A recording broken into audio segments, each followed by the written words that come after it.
Ya, señores y señoras, vamos a comenzar este webinar. Tengan una cordial bienvenida a este martes energéticos. Vamos a hablar de tensión máxima y tensión mínima en corriente continua de nuestros arreglos fotovoltaicos. Desde ya mandamos saludos a gente que está en Caracas, Venezuela, Colombia, El Salvador, Honduras, Guatemala, desde México, se repite Colombia, Ecuador, desde Italia en Colombia nuevamente. Perfecto. Muchas gracias por su asistencia y los dejo con Michael. Michael es nuestro instructor para el programa de Latinoamérica. Tenemos capacitación destinada a Chile, gran parte de Chile, pero también tomamos el NEC, Código Eléctrico Norteamericano, y reformulamos nuestros cursos para que estén acorde a las mayorías de los países o a los códigos eléctricos de los países de habla hispana. Así que eso, muchas gracias y los dejo con Michael Mesa. Muchas gracias. Buenos días, gracias a todos por estar atentos, por participar, excelente. Que aprovechemos nuestros martes energéticos de diciembre. Listo, bienvenidos. El tema de hoy, como dijo Luis, tensión máxima y mínima en corriente continua asociado a los sistemas fotovoltaicos. ¿Sí? Muy bien, particularmente, pues digamos que el tema va a estar más enfocado en lo que tenga que ver con los circuitos de fuente fotovoltaica y salida fotovoltaica, que son los que cabe recordar que son los circuitos que están relacionados directamente con los módulos, ¿cierto? Un circuito de fuente fotovoltaica puede ser un solo módulo con su positivo y negativo, y en otros casos puede ser una serie de 20, 15, 10, 12 módulos, y su positivo y negativo, eso sería un circuito de fuente fotovoltaica como lo define el NEC, ¿sí? El circuito de salida fotovoltaica es cuando yo combino más de dos paralelos. Entonces, lo que hago yo es la suma de estos circuitos de fuente para convertirlo en un solo conductor, y a partir de ese solo conductor ya se vuelve un circuito de fuente fotovoltaica, la combinación de dos o más paralelos. ¿Sí? Eso es importante entender la definición para pues ir considerando o ir teniendo claro todo el contexto que nos brinda el NEC muy particularmente. Ok, entonces, para entender un poco lo que pudiera ser la tensión mínima y la tensión máxima asociada a la parte fotovoltaica en circuitos de fuente y de salida, es importante tener claro cómo se obtiene la temperatura de la celda. Normalmente puede que este sea un valor o una situación que se desconoce o que se pasa por alto, ¿sí? Porque, pues digamos, yo particularmente siempre escuchaba, no, es que la temperatura de la celda debe estar a 25 grados, por ejemplo. Y yo decía, pero ¿cómo así? Pero si es que la celda es la unidad más pequeña, pero si el módulo es completo, ¿cierto? Pero es importante entenderlo porque de alguna manera, digamos que la temperatura de la celda se traslada, pues obviamente a todo el módulo, y eso influye en la propuesta general de muchos derrateos que llamamos o pérdidas asociadas al funcionamiento del sistema, ¿sí? Es importante porque se tiene a veces malentendido que cuando hay mucha temperatura alta o mucho calor, se puede aprovechar mucho el sol, y es al contrario, la temperatura alta derratea o limita mi sistema solar fotovoltaico.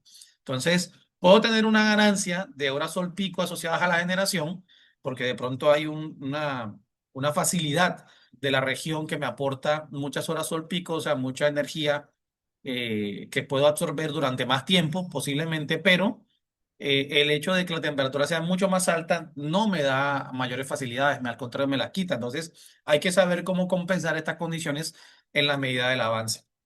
Por eso es importante entender la temperatura de operación de la celda, ¿sí? Entonces, dice por acá, la temperatura de operación es la temperatura real que alcanza la celda dentro de un módulo fotovoltaico cuando está bajo funcionamiento de cooperación real.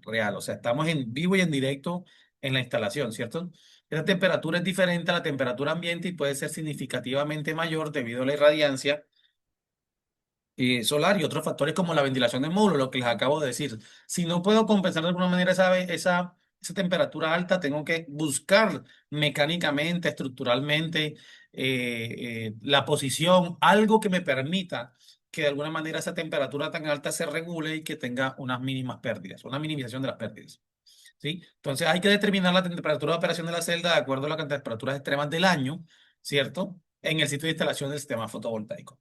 Muy bien, con esa base, pues ya vamos a ver propiamente qué sería el NMOD o el NOC, que digamos que las traducciones son casi prácticamente la misma situación, sino que cada una va a depender de pronto del tipo de certificación asociada al módulo fotovoltaico que estamos trabajando, ¿cierto? Entonces, NMOD sería la temperatura nominal de operación del módulo y NOC significa la temperatura nominal de operación de la celda. Insisto, dependerá de la óptica en la que se mire a nivel de la parte de certificación del módulo si está asociado a una versión de 2016 de la IS 62, 61215, pues muy probablemente vamos a ver NMOD, ¿sí? Pero de pronto versiones distintas o algo van a ver en las fichas técnicas, van a ver el NOC, por ejemplo, ¿sí? Entonces, son valores que de pronto los vemos en las fichas técnicas, pero no de pronto le prestamos mucha atención porque de pronto pasan desapercibidos, o sea, no se tienen como en consideración. Es bastante importante tenerlos en cuenta, precisamente porque van a ser vitales en el cálculo de la tensión, de la temperatura de operación, pues, propiamente en general. Entonces, para determinar NMOD o NOC, yo debo tener en cuenta unas constantes particulares asociadas a este cálculo, que son, perdón, me di cuenta que tenía esto aquí abierto. Voy a cerrar esto. Qué pena. Vuelvo acá. Listo, no me doy cuenta que tenía eso abierto. Listo. Ok. Entonces, hay unas constantes particulares que son 800 vatios metro cuadrado. Recordemos que esa es la irradiancia, es la cantidad de energía que por unidad de área que puedo captar, ¿cierto? Digamos, si tomo una constante de 800 vatios metro cuadrado, una temperatura ambiente de 20 grados centígrados o Celsius y la velocidad del viento de 1 metro por segundo, ¿cierto? Entonces, digamos que esas son las bases preliminares como constantes del cálculo preliminar de la temperatura de operación de la celda y se realiza, pues digamos que con una ecuación muy sencillita. Y se dan cuenta, dice aquí, temperatura de la celda es igual a temperatura ambiente más G, en este caso la G, vamos a ver las convenciones, por el NOC o NMOD menos 20 grados, una de las constantes ya aparece ahí, dividido entre 800 vatios metro cuadrado, la segunda constante asociada, ¿cierto? Entonces vamos a darnos cuenta que la G es la irradiancia incidente en el plano del módulo expresado en vatios metro cuadrado. Si no tenemos la oportunidad de medirla, si no tenemos la oportunidad de medirla, de tener una estadística generalizada asociada a este valor, muy probablemente vamos a poder usar de pronto el famoso Standard Test Conditions que se llama el 1000 vatios metro cuadrado, ¿cierto? Eso puede ser una de las variables en los que puedo gestionar. Entonces, si no la puedo medir, indico en el momento 1000 vatios metro cuadrado como base. ¿Sí? Ok, entonces, y NOC o NMOD ya sería la temperatura nominal de operación de la celda. ¿Dónde encuentro eso? Lo encuentro en mis fichas técnicas o en su defecto en mis manuales. Muy probablemente sea muy directo en la ficha técnica del módulo que voy a usar. Ok.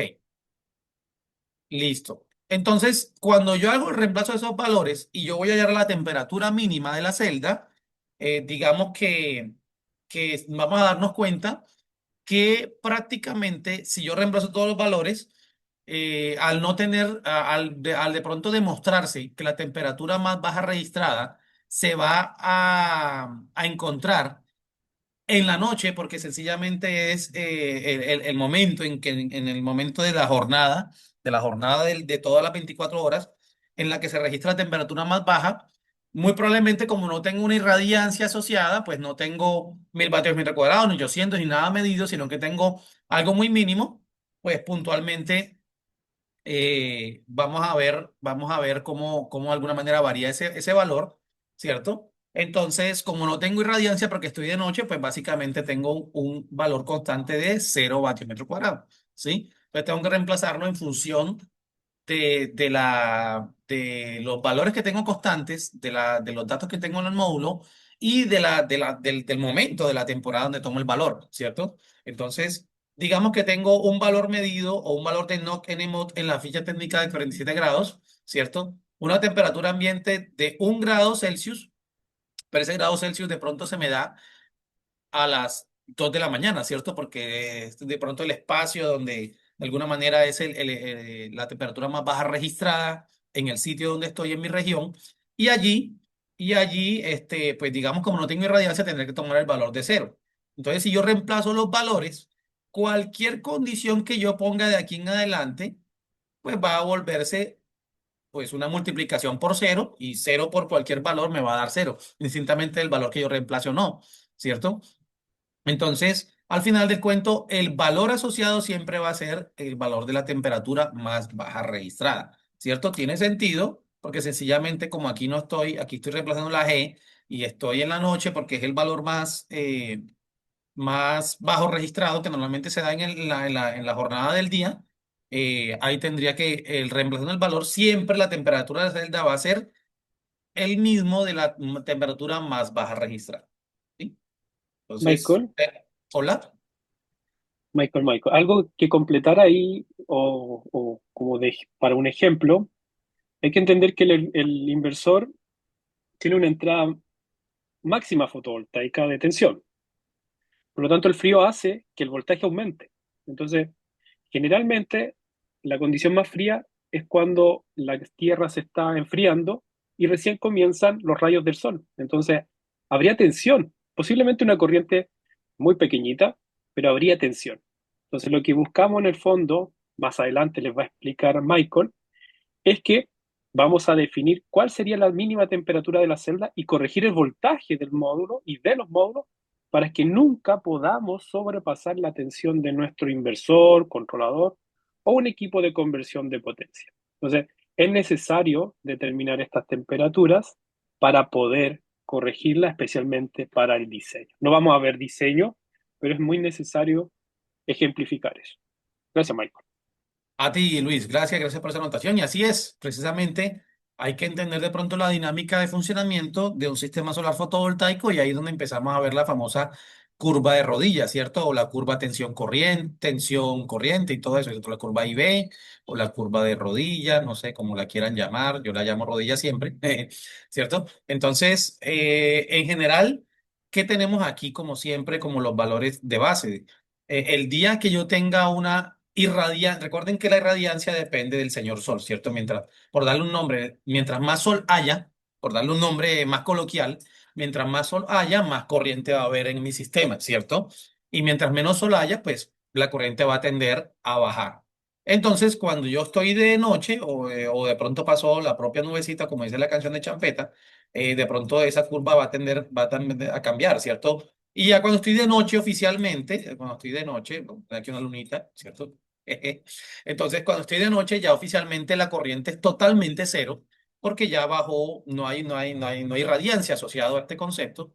¿Y cuál sería el alcance puntual? Entonces, la corriente baja a cero y la tensión aumenta a su máxima condición, dada la temperatura más baja registrada. Entonces, ahí es donde yo tengo que tener en cuenta por qué calculo la tensión mínima y por qué calculo la tensión máxima, y es para evitar que mis equipos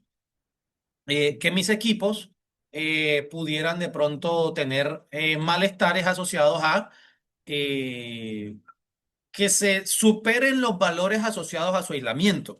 Entonces es importante saber eso, que yo pudiera determinar muy puntualmente qué tanto va a aumentar mi tensión o mi voltaje para no superar la tensión máxima de aislamiento y dañar el equipo posteriormente. Entonces, lo que dice Luis es importante. Cuando yo empiezo el primer rayito de sol en el día, la temperatura más baja sigue estando allí, tiene la tensión muy alta dentro de mi curva de rodillas, ¿cierto? Y cuando el módulo recibe o la celda recibe el primer rayito de sol, como tiene la temperatura muy baja, va a haber un golpe, nos dice uno en mi tierra, un meque, un golpe de que el sistema tenga una excitación y a través de esa pequeña corriente con una tensión alta, entregue una energía. Entonces ahí es donde yo puedo dañar mi equipo en las primeras horas de la mañana, ¿cierto? Es importante tratar de mantener estas condiciones lo mejor controladas posible para yo no superar los niveles de aislamiento máximo de mis equipos y no dañarlos. Lo mismo sucede con la tensión mínima. La idea es que yo siempre esté por encima del valor mínimo recomendado de funcionamiento de los equipos para que de pronto a mediodía, que tenga una temperatura muy alta, la temperatura alta no me derrate tanto el sistema, que de alguna manera llegue a estar en el tope o por debajo del tope mínimo de funcionamiento y el equipo se me switche y ya empezamos a ver de pronto los famosos factores clipping, ¿cierto? Que este pedazo de curvita se me pierde porque de alguna manera tengo que cortar, o el sistema corta porque se switchea, se apaga o se disminuye un poco su alcance porque supera una temperatura máxima y una tensión de operación que está por debajo, entonces el equipo deja de funcionar. Entonces, son muy importantes entender esta condición de funcionamiento preliminarmente antes de cualquier otra cosa. No se trata solamente de calcular la tensión de circuito abierto por la cantidad de módulos, ¿cierto? De módulos, pero sino que se trata de calcular la tensión de circuito abierto derrateada por la temperatura más baja o corregida por la temperatura más baja para entender cuánto me voy a aumentar y no pasarme de ese valor. Importantísimo. Lo mismo pasa con la tensión mínima, el BMP que llamamos, ¿cierto? Entonces, ¿qué tanto voy a llegar a un tope para que siempre esté por encima del valor de inicio de mis equipos y que los pueda seguir funcionando sin perder energía, ¿cierto? Entonces, eso ya lo vimos entonces qué pasó con la tensión, la tensión, la tensión mínima. Ay, perdón, hago una anotación. Por eso es que no se sorprendan que en la noche encuentren tensión en un equipo, ¿cierto? Es normal en naturaleza el funcionamiento del equipo. No hay corriente, no hay radiancia y la corriente depende de esa radiancia, de esa incidencia del sol. No hay sol, entonces básicamente la corriente se va a cero y la tensión se va a la máxima, ¿sí? Es la naturaleza del funcionamiento de la famosa curva IV o la curva de rodilla. Listo. Cuando empezamos a ver ya la temperatura de operación de la celda máxima, que es al contrario con la temperatura más alta registrada, pues hacemos el reemplazo de los valores. Digamos que la temperatura más alta registrada puede ser 38 grados. Si no tengo el valor medido de la irradiancia incidente en esos momentos, cuando tengo la temperatura más alta, podemos tomar el Standard Test Condition que llamamos, el STC de 1000 vatios metro cuadrado, y lo multiplicamos por pues, toda la operación de las constantes y todo reemplazando el NMOC o el NOT, ¿cierto? Que lo vemos en la ficha, ¿sí? Miren este ejemplo particular, este es un ejemplo de Luis. Luis, ¿dónde tomaste esta medida? Se me olvidó. ¿Fue en Bolivia? Eh, Fue en Bolivia, sí, tuve que viajar a Bolivia a capacitar y en Cochabamba, Bolivia. Cochabamba. Ok, ok.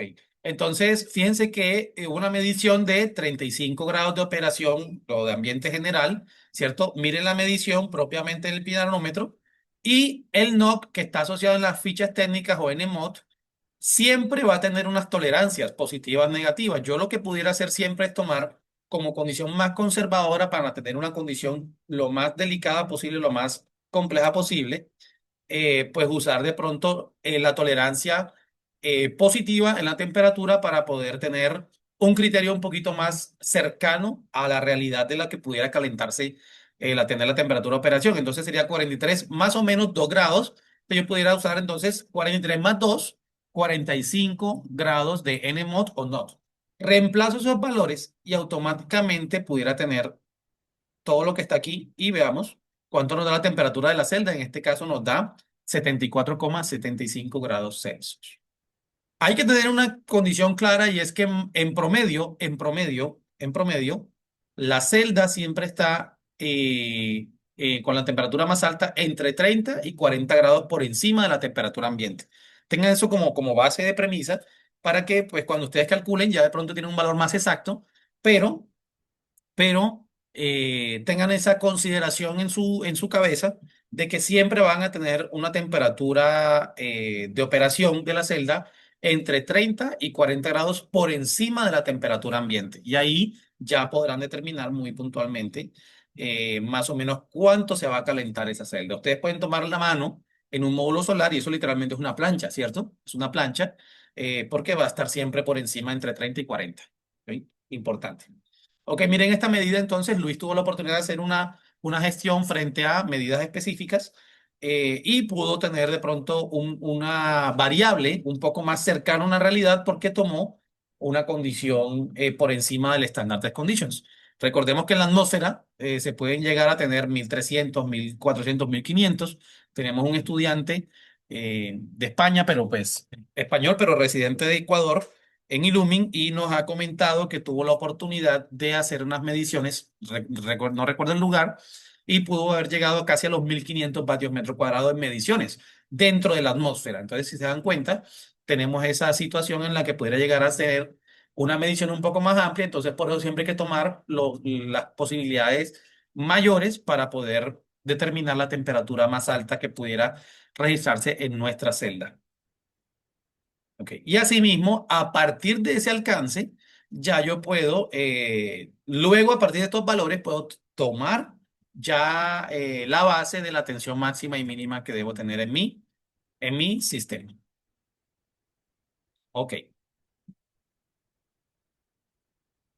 Ahora sí, con estos datos preliminares, nos vamos al artículo 697 del NEC. Estamos tomando toda la base de la versión 2023 del NEC en este caso, y me dice que la tensión máxima se utilizará para determinar la tensión y la tensión a tierra de los circuitos de aplicación de este código. La tensión máxima se utilizará para conductores, cables, equipos, espacios de trabajo y otras tensiones en las que se utilicen límites y valores en tensión, ¿cierto? Recordemos que miren que hasta para espacios de trabajo es importante determinar la tensión, porque cuando yo tengo la temperatura, la tensión más alta debido a la temperatura más baja, debo considerar eso en lo que llamamos espacios de trabajo, que lo veremos en otro martes energético en su momento, para que determine el espacio mínimo que debo dejar para acceder a mis equipos y proceder a mantenerlos entre otros alcances, ¿no? Bajo unas condiciones puntuales. Entonces, es importante para todo, para los conductores, para los equipos, para el espacio de trabajo, para una cantidad de alcances.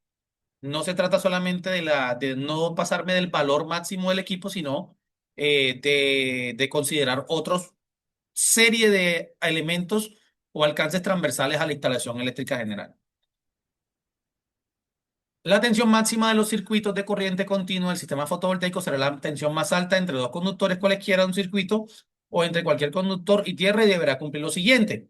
Aquí les dejo un resumen más sencillito de unos numerales 1, 2 y 3 del NEC 2023. Digamos que las versiones anteriores del NEC ponían esta de primera, la 2, y luego seguía la segunda, la que está de 1 ahora, pero pues digamos el NEC 2023 por alguna razón lo cambió de orden. Siempre mostrábamos del menor al mayor, pero por alguna razón el NEC 2023 cambió el orden. Y me dice que sobre o dentro de otro tipo de edificios es distinto a vivienda unifamiliar que llaman.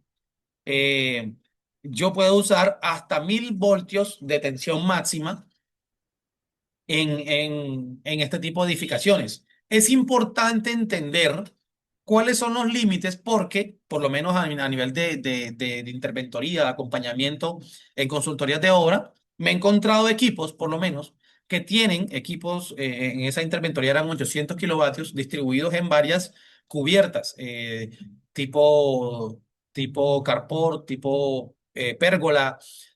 Había sobre cubierta en oficinas, había sobre terreno, había sobre un tanque de almacenamiento de agua. Bueno, habían como unas 4 tipos de cubiertas, pero en todas las partes donde estaba por fuera de edificaciones, la tensión máxima llegaba más o menos a los 1080 voltios, 1089 si no estoy mal, lo máximo, porque la temperatura era en Bogotá, entonces Colombia, y de alguna manera la temperatura más baja llevaba a una tensión más alta. El equipo tenía de aislamiento 1100 voltios, ¿cierto? 1100 voltios, perdón, ese numerito se me fue. Bien.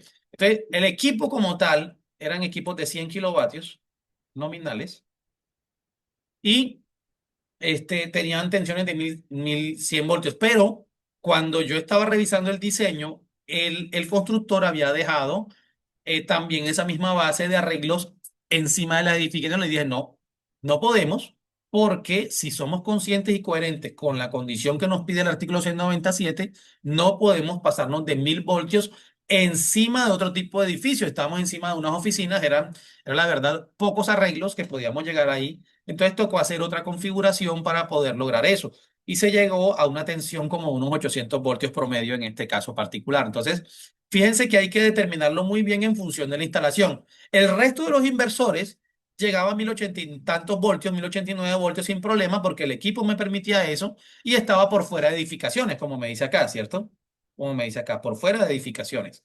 Pero en el caso particular de las oficinas, tuvimos que limitarlo a 1000 voltios máximo con tensión, con la temperatura más baja registrada. Entonces, fíjense que ahí es donde empezamos a ver el criterio al momento de determinar muy bien eso a nivel de ingeniería y la condición constructiva de donde estamos haciendo el proyecto en general. Ok, entonces para volver al tema, ya sabemos entonces que no nos podemos pasar de 1000 voltios en cualquier otro tipo de edificio distinto a vivienda unifamiliar. Yo nunca he entendido este concepto de bifamiliar en el NEC, la verdad. Nunca he sabido si son dos familias en la misma casa o son dos casas. Nunca he entendido cómo lo define realmente el NEC, pero digamos que a la base es una vivienda unitaria, ¿cierto? Entonces, no pasarme en vivienda unitaria de 600 voltios, de 600 voltios. Y por último, pues cuando estoy por fuera, perdón, cuando estoy por fuera de edificaciones, puedo llegar hasta, dice aquí, el NEC lo define ahora como más de 1000 voltios, pero en general, topológicamente, con cómo se construyen los sistemas, a nivel de aislamiento y todo, por el momento, la base más grande que se tiene es 1500 voltios en muchos equipos, ¿cierto? Muchos equipos.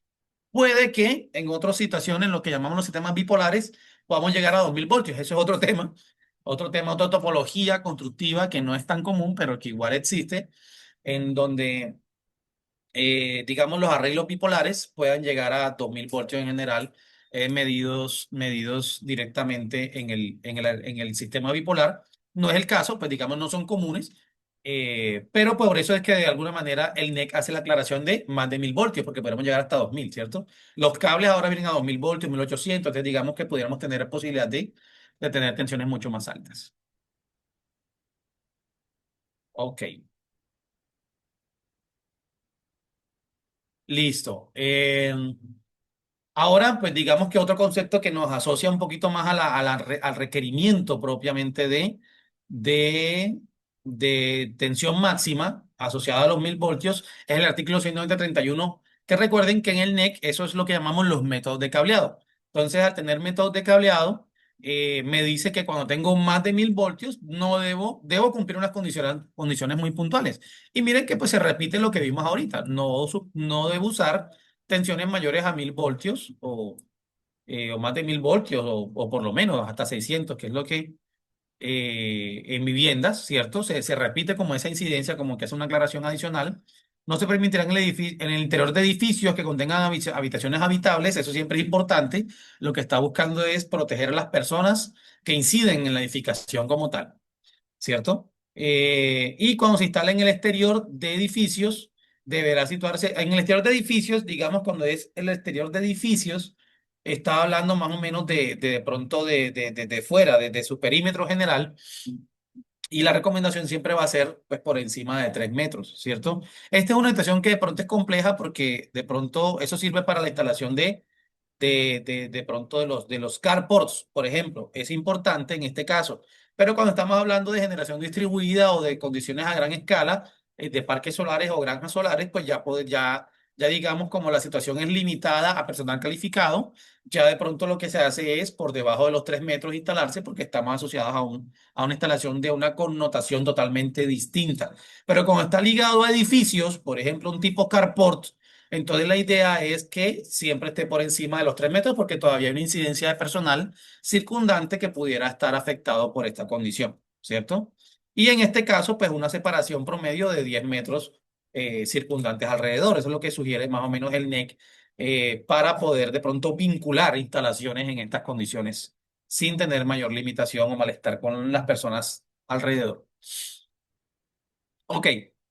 Eh, Ahora, el NEC, ¿qué me dice? Me dice, la puedes calcular de una manera o de otra manera. Este caso muy distinto de pronto a lo que nos dice el NEC en el artículo 698,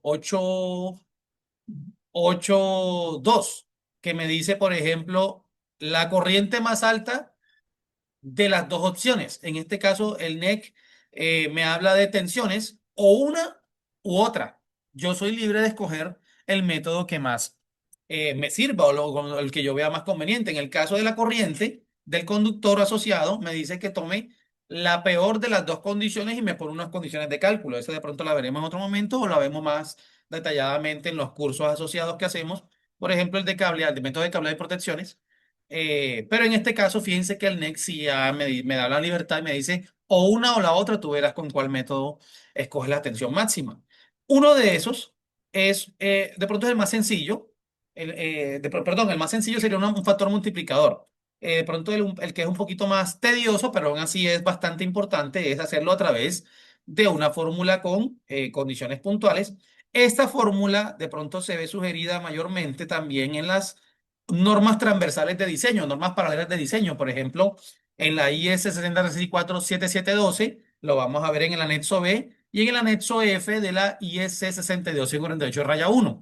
Es la misma fórmula, de pronto cambia de pronto de nombre, pero es la misma fórmula que vamos a encontrar de pronto en otras normas paralelas de diseño. Entonces, fíjense que no es solo el NEC quien lo dice, sino otras normas que siempre están también de la misma condición en actualización y que nos permiten de pronto validar este concepto con una norma internacional, ¿sí? Que son las normas IEC. Aquí está la nota particular para que la distingan. Entonces, lo que hago yo es, me dice, eh, de los módulos conectados en serie en el circuito cadena fotovoltaica corregida para la temperatura ambiente más baja prevista, utilizando los coeficientes de temperatura que vamos a ver en las fichas técnicas, ¿cierto?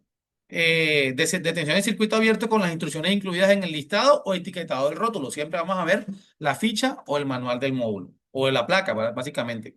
Lo que se hace en ese momento es corregir. Entonces aquí sería de pronto la tensión de circuito abierto máxima, ¿cierto? Entonces, ¿aquí qué voy a usar? La tensión de circuito abierto más la temperatura de la celda, la más baja registrada, no sé, en ese momento pongámosle que es 10 grados, ¿cierto? Celsius, menos unas constantes y el coeficiente lo voy a buscar en la ficha técnica, ¿cierto? En la ficha técnica asociado a la tensión de circuito abierto para poder hacer el reemplazo. ¿Sí? Ay, perdón, se me fue eso. Vamos a borrar esto para que se distinga. ¿Dónde lo voy a encontrar? ¿Dónde lo voy a encontrar? Voy a encontrar ese coeficiente en la ficha técnica, entonces lo voy a reemplazar, ¿cierto? No tengo que hacer la conversión, entonces no, que es porcentaje, entonces menos 0,28 entre 1000 o entre 100, perdón, porque es porcentaje, no. Lo reemplazo así directamente, menos 0,28%. O sea, el valor numérico lo dejo tal cual como está en esa condición y lo meto aquí. O sea, en este caso sería, aquí pongo menos 0,28 el valor numérico, ¿cierto? Y lo reemplazo en ese alcance. Y fíjense que aquí está el NOC, ¿cierto? 45 más o menos 2. Esto yo puedo poner ya cuando reemplace en su momento lo de la temperatura de la celda, ahí ubico el valor para poder gestionar la fórmula anterior. Ya con estas condiciones, hacemos un ejemplo muy rapidito, muy sencillo. Ay, perdón, se me fue. Qué pena. Muy sencillo. Y reemplazamos estos valores. Vemos que la tensión del módulo es 49,6, ¿cierto? Y si estamos a 0 grados, porque de pronto es la temperatura más baja registrada en el sitio, entonces sería 49 más eh, una multiplicado por 0 - 25. Reemplazo el valor acá, ¿cierto? Hago esta división y miren que ya el valor corregido me da 53,07. Entonces, digamos que más o menos en promedio son en el promedio unos 4 voltios por encima de la tensión de base nominal de circuito abierto. Entonces, imagínense esto multiplicado por de pronto esto multiplicado por 10 módulos. Ah, estoy en 496 por decir algo, ¿cierto? Y si mi inversor, mi aislamiento máximo es de 500 voltios, dice, ah, pues ya gané. Pero fíjense que si yo estoy en esta temperatura ambiente y me paso de esto, ya superé la tensión máxima de aislamiento del equipo y ahí estaría faltando haciendo una falla de aislamiento literalmente. Entonces hay que tener mucho cuidado con esto porque no es solo estimar la tensión del circuito abierto multiplicada por la cantidad de módulos asociados a la serie o la cadena o al circuito de fuente, como llamamos en el NEC, sino lo derrateado por la temperatura más baja para poder tener en cuenta cuál es el máximo aislamiento y no pasarme del mismo. ¿Qué pudiera hacer en este caso? Me hubiera tocado de pronto retirar algún módulo si el sistema tuviera si tuviera un aislamiento máximo de 500 voltios, por ejemplo. Entonces, me hubiera tocado retirar un módulo para poder estar dentro de esos rangos. Entonces, fíjense que ahí es donde vemos esos alcances. ¿Cómo lo presento yo? No es palabra de Dios como tienen que presentarlo, pero ¿cómo lo presento yo en mis memorias de cálculo? Hago una distinción muy particularmente del equipo que intervengo, la cadena o el string o el circuito de fuente que estoy interviniendo, dónde está ubicado, la cantidad de módulos asociados, la tensión de circuito abierto, pongo la temperatura más baja, pongo los valores amarillos son los que son editables o reemplazables, lo que estoy tomando y ya de pronto tengo preformulado en el Excel, pues esta fórmula que vimos anteriormente, ¿cierto? Entonces, digamos que hace muy sencillo, mucho más práctico el detalle y luego esto lo pego en mi memoria de cálculos de mi sistema solar fotovoltaico. Cuando voy a presentar el proyecto ante donde necesite, ante el operador de red, ante donde necesite presentarlo. Entonces, fíjense que aquí ya cambian las tensiones y pues aquí están los mismos valores y cambia la condición. ¿Para qué me sirve esto también? Esto me va a servir en su momento para calcular los DPS fotovoltaicos de acuerdo a la norma IEC 61643-32, que es uno de los alcances que vemos también en nuestro curso de protecciones y métodos de cableado. Vemos cómo calculamos directamente bajo esta norma los DPS fotovoltaicos, ¿sí? Entonces, listo. No se trata solo de pronto de poner un DPS por sí, es que voy a proteger, es que uno nunca sabe, sino que hay que calcularlo correctamente, hay que calcularlo teniendo en cuenta la tensión de impulso UW, la tensión máxima, EOC max, que es otro valor, ¿cierto? Hay que tener en cuenta el aislamiento, la clase de aislamiento, la clase de aislamiento del módulo que estoy usando. Y por último, eso me da un valor específico para yo tener que calcular el valor de protección UP del DPS asociado para ver si, de acuerdo a tres topologías constructivas, tengo o no tengo un valor adecuado para proteger el sistema. Entonces, fíjense que entonces son una serie de variables que uso para calcular el DPS. También la tensión máxima me sirve para eso lo vemos en nuestros cursos, ¿sí? No se trata de poner por poner, sino poner por protección adecuada. Uno de los ejemplos que hemos hecho normalmente en esos cursos es que, por ejemplo, pasa algo como esto, que en el mismo arreglo, en el mismo sistema, hay dos tensiones distintas. Porque por alguna razón, pues por inclinaciones, por ubicaciones, por área, no se pudo poner más módulos o cadenas más homogéneas. Entonces de pronto quedó una con 10 y una con 6. Entonces los DPS van a ser totalmente distintos en cada cadena, ¿sí? Y en cada MPT. Entonces fíjense que todo eso es importante para tener en cuenta con la tensión máxima registrada. Y la tensión mínima es la misma fórmula. La única diferencia es que en vez de usar el VOC, uso el BMP y reemplazo es el valor de la celda, porque recuerden que ya la celda no usa la temperatura máxima registrada, sino que uso la temperatura de la celda, que normalmente está entre 30 y 40 grados por encima de la temperatura ambiente. Entonces uso eso más los valores de coeficiente de potencia máxima, porque ya es en funcionamiento, y tengo la tensión mínima de operación y la idea es que yo no me pase del valor mínimo de entrada o de arranque de mi sistema fotovoltaico. Si mi sistema me dice, por ejemplo, que él arranca con 150 voltios, por lo menos en este arreglo estoy por encima de él, ¿cierto? Entonces estoy dentro de un valor adecuado para funcionar. ¿Qué es lo más ideal, mi gente? Aquí de pronto, en lo posible, si se le puede aumentar al menos un módulo, mejor. ¿Por qué? Eh, Porque resulta que con el tiempo, con el derrateo natural, con la degradación natural de los sistemas fotovoltaicos, recordemos que los módulos normalmente tienen una curva de producción lineal que más o menos se habla de que a los 25 años promedio, ¿cierto? Pues la idea es que estén por encima todavía del 80% de su producción, ¿cierto? Entonces, normalmente el primer año se degradan un 1% máximo y luego los siguientes años es como interés compuesto que se va agregando uno más, 0,3, 0 punto tanto. Entonces, eso la idea es que quede por encima del 80%, pero entonces con esa degradación natural se degradan las tensiones, las corrientes, todo lo asociado al sistema fotovoltaico, sumado a la falta de mantenimiento u otras consideraciones. Entonces, lo más ideal es que la tensión mínima, ya con toda la corrección que se le hace, con todo el cálculo que se le hace, siempre esté por lo menos por encima del 20% de la mínima de operación del sistema. ¿Por qué? Porque si el primer año se me degrada 1%, entonces ya yo tengo 1% de 157, ya son ¿cierto? Ya es 1,57, el otro año punto y pico. Entonces, cuando quiera ver de pronto en el año 10 voy a estar de pronto por debajo de 150 voltios y en el año 10 voy a empezar a ver que la curva de generación me va a hacer un factor clipping porque se me va a apagar el sistema, ¿cierto? Va a cortarme un pedazo. Entonces, lo más ideal siempre es que yo esté por encima por lo menos 20% para tratar de estar en el año 25 por lo menos siempre a estos niveles y que no se me switche el equipo, ¿cierto? Bastante importante este valor porque puede ayudarte mucho a mantener el sistema en unas condiciones mucho más estables por encima de las degradaciones naturales de un sistema, ¿cierto? Los sistemas no son ideales, entonces es importante mantenerlos estables allí. Ok. La segunda forma de la tensión máxima, según el NEC, es un factor multiplicador por una tabla. Aquí está la tabla. Esa tabla la encontramos en el NEC y también la encontramos en el anexo F de la IEC 6258-1. Entonces, fíjense que hay normas en general que usan las mismas condiciones de base a nivel internacional para poder determinar estas condiciones de tensión máxima y mínima. ¿Sí? Entonces, ya podemos revisarlo a través de la norma IS también. ¿Cierto? Entonces sería esto, si yo tengo, no sé, si yo estoy, lo que vimos ahorita, 0 grados, lo que hago es básicamente multiplicar por un 10% adicional la tensión de circuito abierto, ¿cierto? Si tengo 500 voltios por el 10%, pues 550 voltios. Eso sería de pronto esto. ¿Cuál es más conservador en general?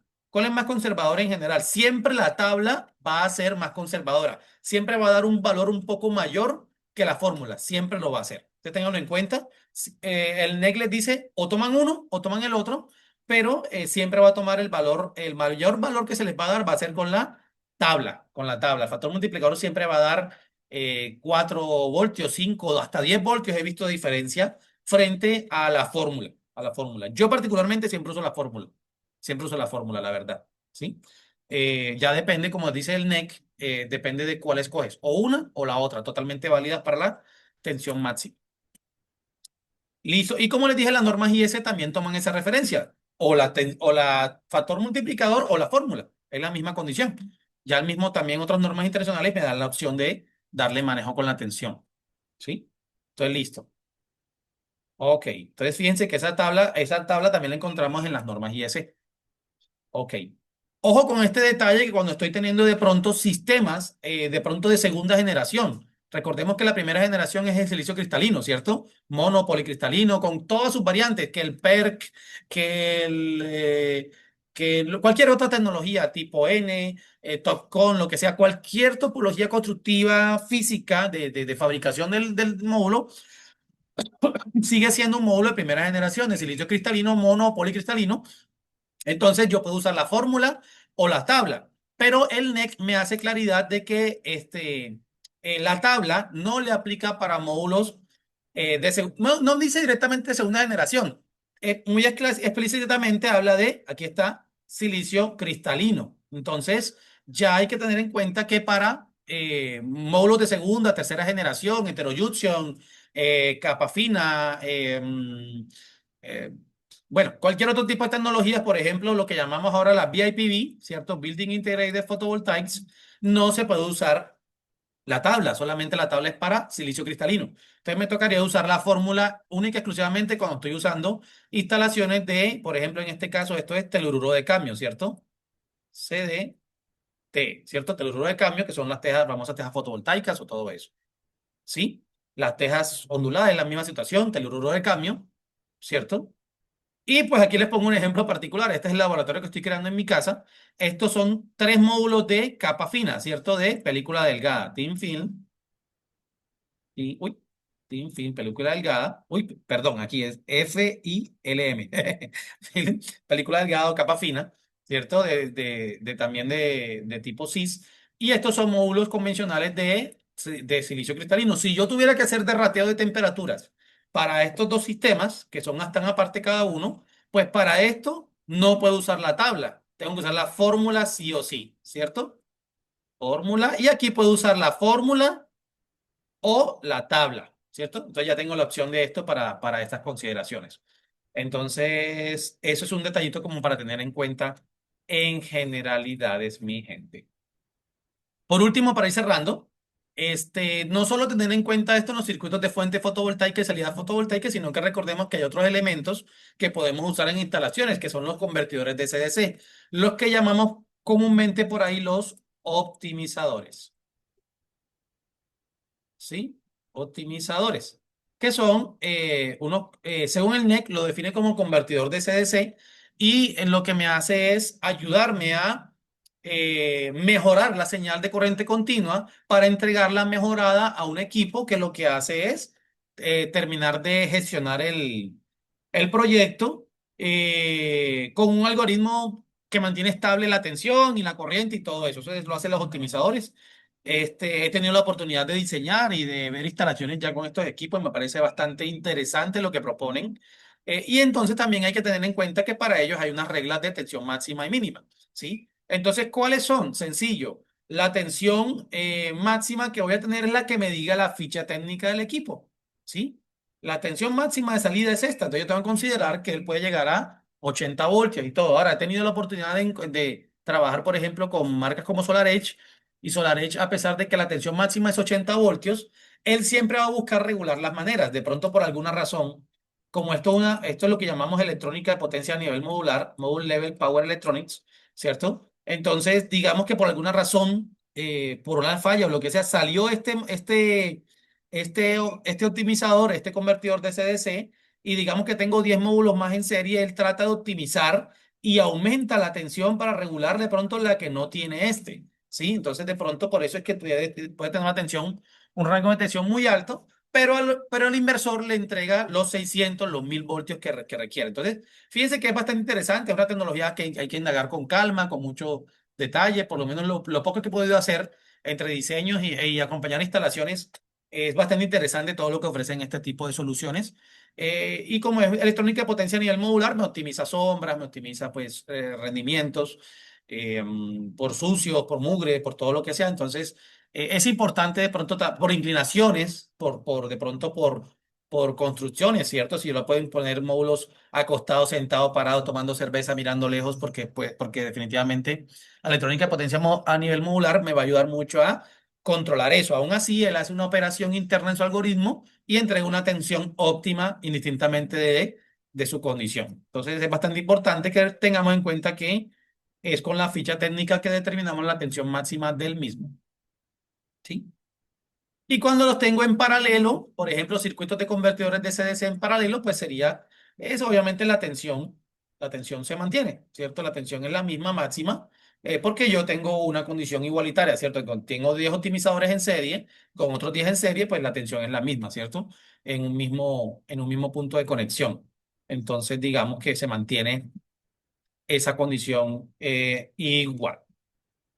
Listo, mi gente. Con este alcance, pues damos por terminado el webinar. Tenemos un espacio pequeñito para unas preguntas. No sin antes decirles que todo esto es una antesala muy importante de muchos temas que vamos a ver en un curso de 40 horas conducente a la credencial NAPSET, a la credencial PBA, PBA Associated o asociado de NAPSET. Tengo la bonita oportunidad de tener dos credenciales activas. Soy PBA de NAPSET, o sea, asociado, que es la parte más básica. Y tengo también la bonita fortuna de ser PV System Inspector, o sea, la credencial de inspector. Y Dios permita, para el próximo año estoy estudiando y capacitándome mucho para hacer la credencial de instalador y siguiente a esa, la credencial de diseñador, que es un examen ya de 4 horas y todo el cuento, entonces me toca estudiar mucho. Entonces, bueno, digamos que la idea es que ustedes tengan la oportunidad de explorar estos temas en mayor medida a través de nuestro curso que les va a facultar las horas académicas mínimas requeridas para que de una vez puedan acceder a su examen, ¿cierto? Entonces, ojalá se animen, lo vamos a hacer en inicios de febrero para que vayan revisando la página de Illumin. Luis, no sé si vas a hacer un comentario adicional sobre el curso eh, para que de pronto revisemos este alcance.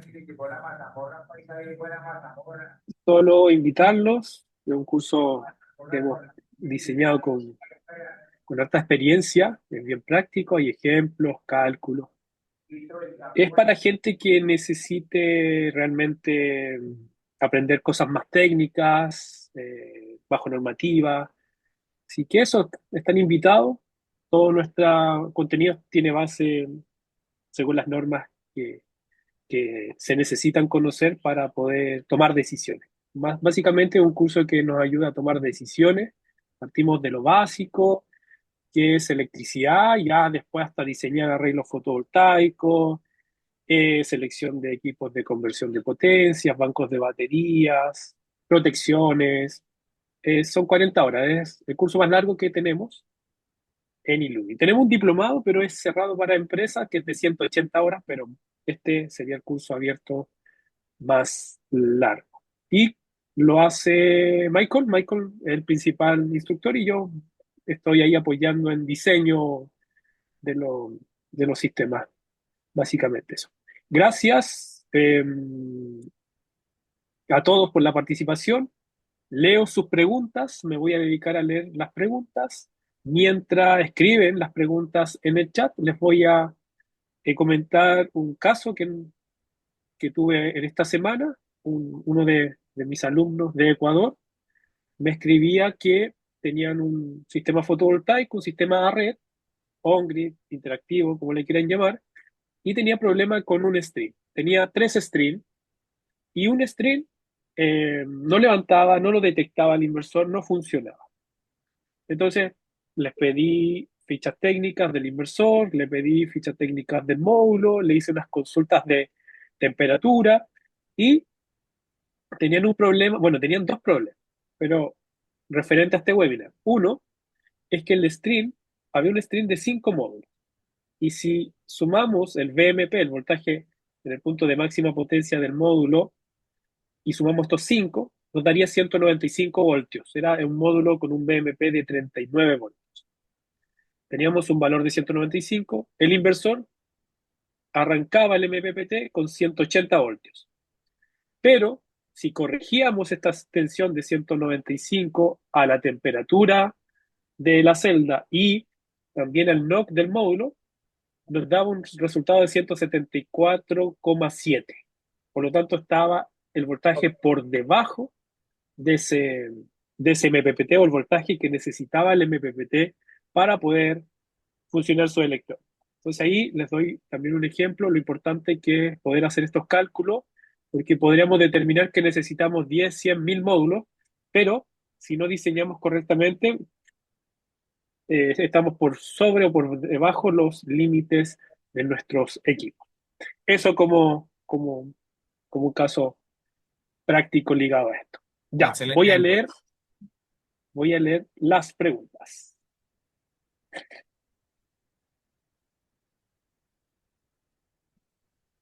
Franco nos pregunta, a la hora de hacer obras de mayor envergadura, ¿se realizan test de irradiación antes de la etapa de diseño o directamente con los datos estadísticos es suficiente? Bueno, eso dependerá precisamente de la base de datos, ¿no?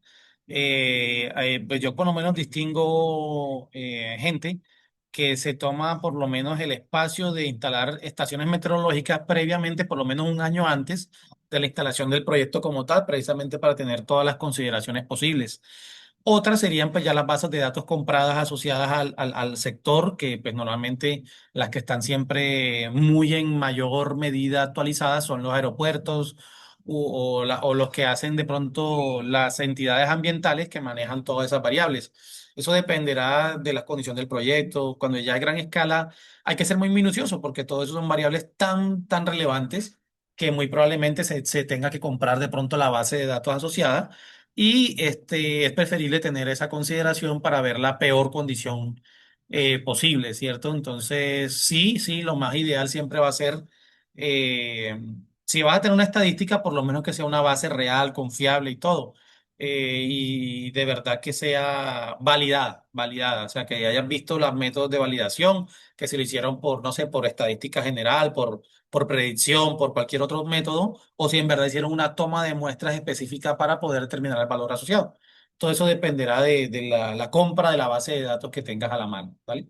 Pero siempre muchos proyectos instalan, en gran escala, normalmente instalan 1 o año y medio antes una estación meteorológica y ya tienen esa variable controlada y con esa base terminan de hacer el estudio, ¿sí? Perfecto. Muchas gracias, Michael. Santiago nos dice, bifamiliar es usualmente una casa de dos pisos con entradas independientes en donde en cada unidad vive una familia. Ah, ok. Gracias, Santiago. Ok, dale. Edgar nos da saludos. Franco pregunta, ¿recomiendan ser más conservador bajando la tensión máxima que soporta el inversor un 10% y subiendo la tensión mínima de operación un 10%? ¿Puede ser demasiado exigente? Mm, no entendí bien, pero voy a responder como lo que Yo te lo entiendo. explico. Tienes Dale, el dale. máximo, tienes el mínimo, pero ¿Sí? tu máximo va a ser 10% bajo ese Ok. y tu mínimo va a ser sobre ese 10% del mínimo del equipo. Ah, ok, ya. Sí, es Un otra margen, ventana. Una ventana interna, sí, ya. Más, claro. más reducida. Bueno, pues en el caso de, como les explicaba, yo recomendaría un 20% como mínimo es de la tensión mínima. Les expliqué en el transcurso de las diapositivas. Porque precisamente, pues lo más ideal es que de pronto al año 10 no tenga una degradación tan naturaleza de cualquier equipo, de cualquier sistema que no es ideal, siempre esté por debajo de pronto de ese caso. Mira, el caso que puso Luis es excelente, excelente. Y eso que el sistema aparentemente era nuevo, ahora me quiero imaginar cuando tuviera más años, más degradación. Entonces, creo que el 10% es todavía conservador, pero yo recomendaría un 15 o un 20 por encima para que con el tiempo en los años todavía tengas unas condiciones muy importantes de operación, un rango de ventana entre la tensión mínima. Y en el máximo, pues sí le puedes dar manejo, porque es que es muy poco probable que las temperaturas bajen más. Al contrario, nos estamos calentando cada día más, ¿no? Es lo que dicen. Entonces, de pronto la ventana máxima sí la puedes llevar un poquito más a un límite. Pero la mínima, yo recomendaría un 15 20 por encima. Ya de pronto el 10 es todavía, es bueno, pero pues más ideal que sea lo más adelante posible. Como les dije, muchos módulos, ya los módulos se degradan mucho menos, pero los módulos antiguos se degradaban, el primer año se degradaban un 1% completo. Entonces ya un uno menos la degradación progresiva de los años. Entonces la idea es que de pronto año 15 no se te switche por esa condición. Ojalá sea un poquito de ventana más amplia, recomendaría yo. Ya de todos modos lo defines en tu alcance de diseño, Franco, ¿vale? Perfecto. Omar nos pregunta, ¿y el costo del curso? Bueno, el curso cuesta $199 y lo vamos a estar dictando varias veces en el año, ¿eh? Así que ahí pueden estar revisando. Omar también pregunta, en el caso en que usted habló, la solución fue poner otro panel solar. Al En el tuyo, el caso de ejemplo que tuyo. usted habló, sí, ese estudiante, la solución fue poner otro panel solar. Sí, esa era la solución, pero no estaban los recursos porque era un proyecto de una universidad cerrado donde cuestan 5 años tener recursos, entonces estaba muy limitado. Ahí la solución real fue, es que tenían tres streams. En un MPPT tenían dos entradas, pero también tenían otro problema, que al combinar internamente estas dos entradas en un MPPT superaban la corriente máxima del inversor. Entonces la solución que, se, que les sugerí fue dejar en cada MPPT ocupar una sola entrada de una cierta cantidad de módulos. Esa fue realmente lo que se sugirió. Ya. Eh, José Castillo, o dice, tengo entendido que el convertidor regula la salida. Esto implica que el limitante para la cantidad máxima de paneles por stream ya no es el voltaje de entrada del inversor, sino la potencia máxima que soporta el stream. Bueno, es que el convertidor tiene una condición más interesante.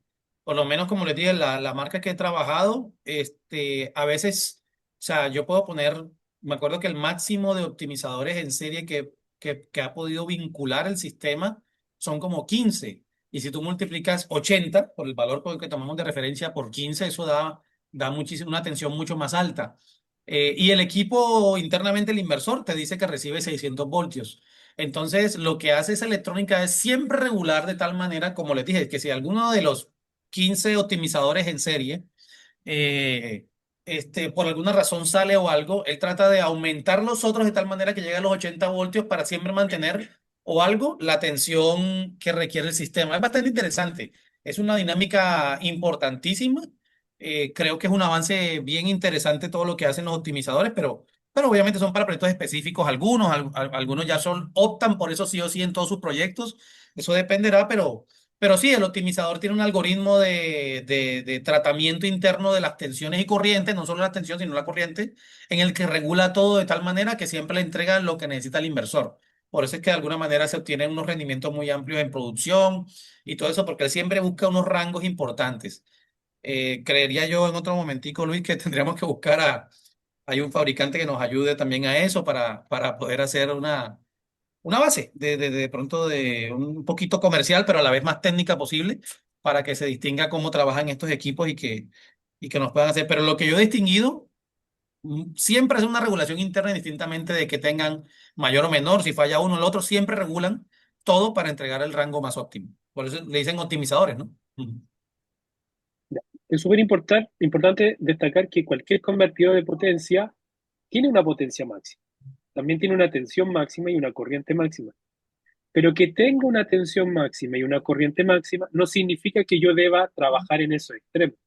Por lo tanto, siempre en diseño es la potencia que necesito, la máxima que puedo someter al equipo y dentro de esa máxima, en qué tensión y corriente trabajo dentro de los límites del equipo.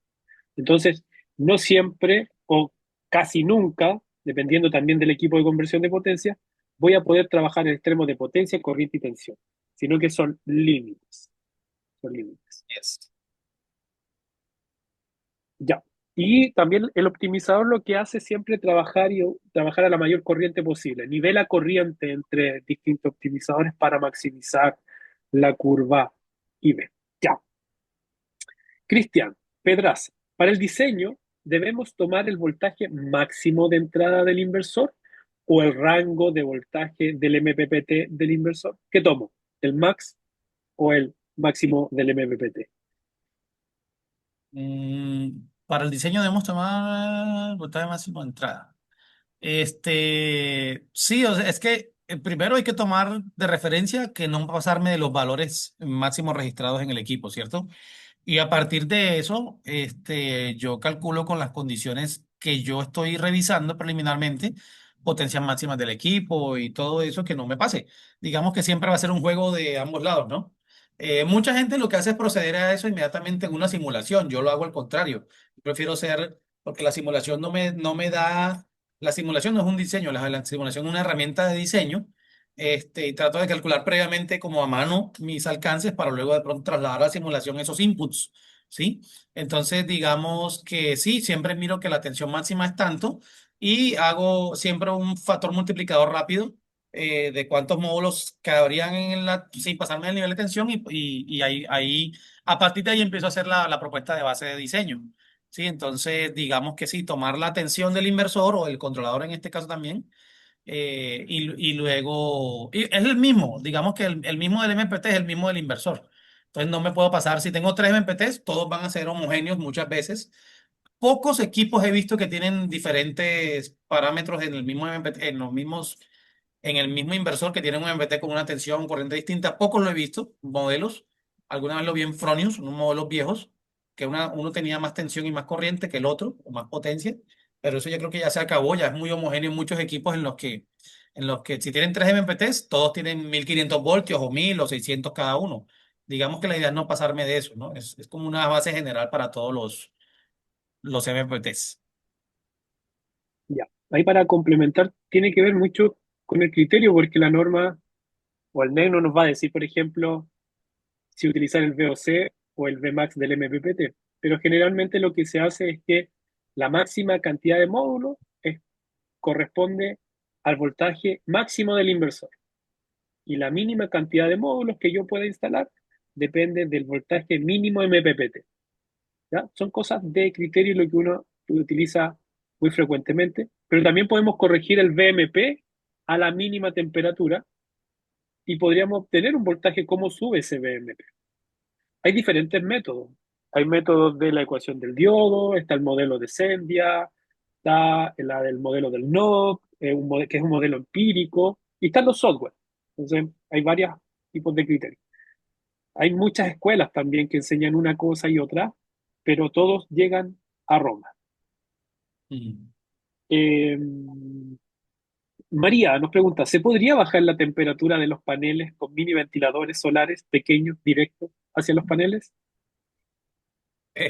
No, pues digamos que eso no es ideal, ¿no? Digamos que eso es otro consumo de energía, eso es otro elemento, más posible falla, bueno, todo lo que implica. Digamos que mientras más simplificado sea nuestro sistema, siempre va a ser mejor. Ahí tenemos que optar es por la ventilación natural y pues dependerá de tu superficie, de tu sistema de estructura, coplanar o sobre contrapesado, bueno, lo que sea, para que optes por la ventilación natural, ¿sí? Entonces, eso sería el alcance más adecuado. Digamos que otro equipo, como dicen por ahí la frase, ¿no? La energía más eficiente es la que no se usa.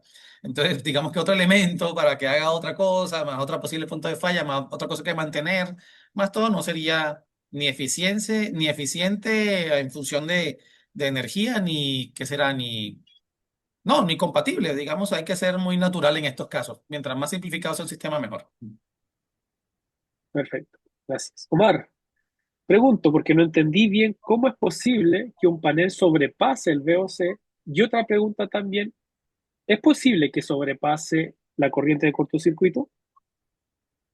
El VOC siempre va a superarse porque, pues, digamos que, bueno, no sé, antes uno lo veía más marcado, ¿no? En los sistemas. Uno veía los modelos muy viejos, ¿no? Estoy hablando de todavía 60 celdas, 72 celdas. Me acuerdo que uno veía todavía hay que la posibilidad de que haya tolerancias positivas de 3 o más o menos 3%. Ya ahora los módulos te dicen literalmente, por lo menos los bifaciales, bueno, los bifaciales lo que aumentan es corriente por tener la bifacialidad, no te aumentan tensión. Entonces, fíjese que sí se puede superar eso, los valores, y recordemos que hay un concepto muy puntual que es eh, el 25% de la corriente máxima, el artículo 198 del NEC, que te dice que eh, que el solo hecho de tener una posibilidad de que aumente el ambiente, que el estándar de condiciones toma como 1000 vatios metro cuadrado, de que la irradiancia asociada a la que entra a la atmósfera sea mayor, tienen la posibilidad de una tolerancia positiva de producción. Eso llámese corriente, llámese en tensión o lo que sea. Entonces, siempre vamos a tener esa posibilidad en nuestros módulos de que superen eso. Recuerda que los módulos se testean con 1000 vatios metro cuadrado, pero no están exentos de que reciban mayor irradiancia o mayor energía incidente en el área de captación. Entonces, puede que eso aumente las corrientes. El NEC 2026, que fue el primer webinar que hicimos de martes energético hace 2 semanas, nos mostraba precisamente eso. Hay que tomar la corriente máxima listada y sobre todo en este tipo de equipos que tienen la posibilidad de la bifacialidad, hay que tomar la más grande listada en el módulo. Entonces, fíjense que existe esa posibilidad por tolerancias positivas asociadas. Y la tensión, claro que siempre va a aumentar. Es que si te das cuenta de la curva de rodilla, la tensión puede aumentar muchísimo más en función de la temperatura. Eso ya es como más de la ciencia de los módulos, de la construcción de los equipos, pero siempre es posible. Así que todo eso lo determina a través de la ingeniería con los cálculos que vimos, por ejemplo. Entonces la idea es que determines eso consciente y coherentemente. ¿Dale? Listo. Siempre es posible, bajo condiciones puntuales. Perfecto. Sí, algo que a lo mejor eh, abordar, que la base del módulo fotovoltaico es producir energía y en función a la potencia solar, que es la irradiancia. Entonces, como decía Michael, el módulo se prueba a 1000 vatios metro cuadrados. ¿Qué pasa si la irradiancia aumenta? La corriente entonces del módulo aumenta. Por tanto, sí, la corriente de cortocircuito se puede superar y eso es en función a la irradiancia. Además, una característica de la celda es que el voltaje aumenta con el frío, con temperaturas bajas, por lo tanto, es natural, es normal, es intrínseco del módulo que aumente el voltaje cuando las temperaturas de operación están por debajo de los 25. No la ambiente, sino la temperatura de operación de la celda está por debajo de los 25 grados. Así que es posible. Cristian nos pregunta, buenos días. Si tengo un inversor con una tensión máxima de 1100 voltios y un rango de tensión de 180 a 1000 voltios, con un panel que tiene VOC de 48,8 voltios y un BMP de 41 voltios, ¿cuál tensión del inversor utilizo? Y también me imagino, y la del módulo, No, pues en el caso de la tensión, el rango de tensión es 180.000 voltios del equipo, ¿cierto? Pues obviamente trata de, no, perdón, un inversor de 1100, ¿cierto? Pero depende de primero 1100. clasificar el tipo de edificación. El rango te dice 1100. A mí me pasó, como les dije, en una interventoría de 800 kilovatios, un acueducto. Entonces tenía diferentes cubiertas. Cuando llegamos a las oficinas, no podíamos usar el rango de 1100 del inversor. Nos tocó usar el rango de 1000 voltios máximo, porque ya la norma me limita a la edificación. De primero clasificar la edificación para ver la tensión máxima que me permite la norma, primero, ¿cierto? En este caso sería 1000, ¿cierto? Listo. Segundo, cuando tengo la tensión, el rango en este caso 1000, pues trata de llegar a ese tope máximo teniendo en cuenta la temperatura más baja primero. Entonces, el VOC es de 48.8. Pudieras hacer todos los cálculos asociados. Ya sabes que lo puedes hacer por la tabla de factores multiplicadores, que es una de las opciones, o la segunda es la fórmula, y con eso revisas tu tensión máxima y que no te superes de los 1000 voltios sería lo más ideal, ¿cierto? Lo más ideal en estos casos. Y en el caso del BMP, lo más ideal siempre va a ser es que, insisto, es ideal, pero pues si no se puede, no se puede, que sea por lo menos un 20% por encima de los 180 en este caso, ¿cierto? Que es la operación mínima. O sea, que 180 por 20% te da un valor X, y lo ideal es que la cantidad de módulos con todos los derrateos, como hizo el ejemplo Luis ahorita de la universidad y todo eso, con los derrateos de temperatura más alta y todo, siempre esté por encima del 20% de 180. Entonces, lo más ideal siempre va a ser eso, date esos rangos. Si está por encima, maravilloso, maravilloso. Otra cosa que hay que tener en cuenta, a veces los mismos equipos nos dan un rango de operación óptima. Entonces, en vez de 180 a 1000, que es muy grande, de pronto él te va a decir, oye, yo trabajo muy bien entre 400 y 800. Entonces, de pronto hasta también tratar de buscar eso para que la operación siempre se mantenga en una operación óptima. No se trata de sobredimensionar al máximo, sino de pronto buscar la operación óptima, que eso ayuda muchísimo a la operatividad del sistema, a que esos derrateos de temperaturas altas o bajas mantengan también la vida útil del equipo, ¿cierto? Que no haya unos factores clippings que de pronto le van limitando la vida útil y entre otras cosas. Digamos que todo está en tu criterio, que le vayas dando manejo y que haga los inputs adecuados. Yeah. Bueno, aquí nos dice Efraín, ¿se podría crear un sistema de goteo a través de mallas que recuperen el rocío de las mañanas? Me imagino a lo mejor como forma de ventilación. Adrián nos dice, hay que tener en cuenta si en el panel es con tecnología bifacial. Sí, sí, la tensión no varía mucho. La que varía mucho es la corriente, como dije en el webinar primero, el primer martes energético que hicimos. Hablamos de que precisamente el NEC 2026 ya tiene una condición muy puntual donde especifica o puntualiza en que hay que tener en cuenta la corriente más alta registrada en el módulo. En el caso de los bifaciales, recordemos que por ese porcentaje de bifacialidad que puede llegar a un 20% promedio por unidad, puede aumentar ese 20% la corriente. Entonces es importante tener en cuenta esos valores. En el caso de corrientes, tensiones no varía mucho allí. En tensiones, si es la temperatura baja y todo como siempre, eso no. Y lo de las mallas, pues bueno, todo eso son cosas más, cosas menos. Entiendo que pues hay que tener hasta cuidado. El rocío asociado a los módulos puede ser contraproducente. Recordemos que precisamente yo he visto sistemas que iniciando la mañana tienen falla de aislamiento, tienen una falla falsa, una falla así muy básica de aislamiento porque se condensa agua en sus marcos, en su concentración. Entonces aparece el primer rayito de sol, busca, la tensión estaba al máximo, enviar una señal de corriente, entonces hace una pequeña curvita rápida, ¿cierto? Para mandar una señal de potencia, y finalmente ese rocío lo que dice es, oye, que hay algo raro en el módulo, ¿cierto? Entonces, mientras ese rocío se evapora, hay como una corriente para esta chiquitica que puede mostrar una señal de alarma en el equipo. Eso lo he visto en muchas ocasiones, que todos los días en las temporadas de temperaturas más bajas, y se crea rocío, se crea condensación de agua, tienen ese malestar. Entonces, por lo menos los sistemas que usan los regímenes de conexión como el TT, que tienen diferenciales necesarios por el régimen de conexión régimen de condición de neutro, se disparan en las mañanas a veces. Entonces les toca poner diferenciales con un cebado, una protección precisamente para evitar eso, para distinguir lo que es una falla franca frente a una falla pequeñita que es falsa, ¿sí? Es porque ese goteo o esa condensación genera un malestar chiquitico, pero se evapora inmediatamente apenas el rayito de sol, porque ya se calienta el módulo, 30, 40 grados por encima, entonces ya se evapora más rápido. Eso parecen trivialidades, pero son cosas que hay que tener en cuenta en el ambiente. Yo creería que poner algo adicional para aprovechar un goteo o algo antes puede generar, que yo sé que Luis tiene más experiencia en el cuento, la famosa delaminación, porque se condensa más agüita, el mugre, todo lo que implica. Hay una cantidad de implicaciones. En los sistemas solares hay que tener tantas cosas en mente, que, mejor dicho, hay que considerar tanto. Perfecto.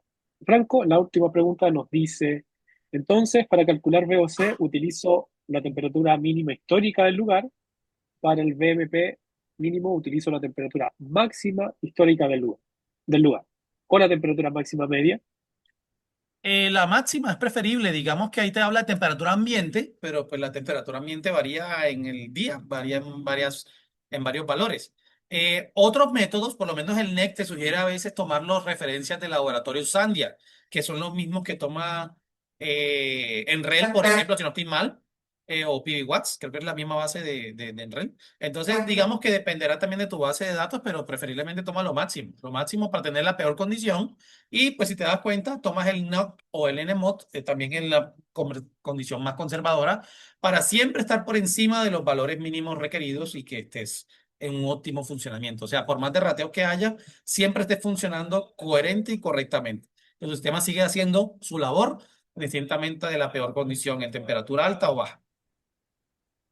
Ya, perfecto. Estamos. Estamos. Bueno, para aclarar a Franco, que estaba preguntando sobre las bases de datos de irradiación para las grandes plantas fotovoltaicas. Es súper importante entender que unos datos más confiables hacen que la precisión esté más cerca de los resultados que uno espera de esa planta y lo que busca el inversionista es que se pague el proyecto. Por lo tanto, como decía Michael, es muy común que se instale una planta meteorológica para registrar los datos de radiación y con eso después proyectar la planta y tener el PR esperado para esa planta, el performance rate. Sin embargo, también la experiencia nos dice mucho. Si yo apoyo al desarrollo, o ustedes o alguien apoya el desarrollo de las plantas fotovoltaicas, ya sabe más o menos cuál es el perfil del país de radiativo y ya puede con anterioridad tener un número de cuánto se paga en esa planta, o cuánta energía puede producir esa planta. Lo más importante que hay que entender es que uno debe reconocer cuánto debiese generar a modo general, no el número preciso. Y eso me va a ayudar con el costo de la planta, determinar el payback de la planta. Entonces, yo realmente no necesito el dato tan duro, necesito un dato cercano a la realidad. Y eso lo pueden dar dos, tres, cuatro bases de datos, una más acertada que otra. Pero ¿qué hace que la planta no sea atractiva? Es que sea cara a instalar, que haya muchas limitaciones ambientales, burocracia, problemas con comunidades indígenas o comunidades del lugar, eh, mal selección de equipamiento. Entonces es súper importante que no es tan solo la irradiancia, sino que también es un conjunto de elementos. Eso para aportar. Ya, Excelente, Luis, gracias. estamos. Muchas gracias a todos. Los esperamos para el próximo martes energético y vamos a estar enviando el link de la grabación en YouTube para que la puedan revisar. Eso, estén muy, muy, muy bien. Vale, gracias a todos. Nos vemos el próximo martes, Dios permita.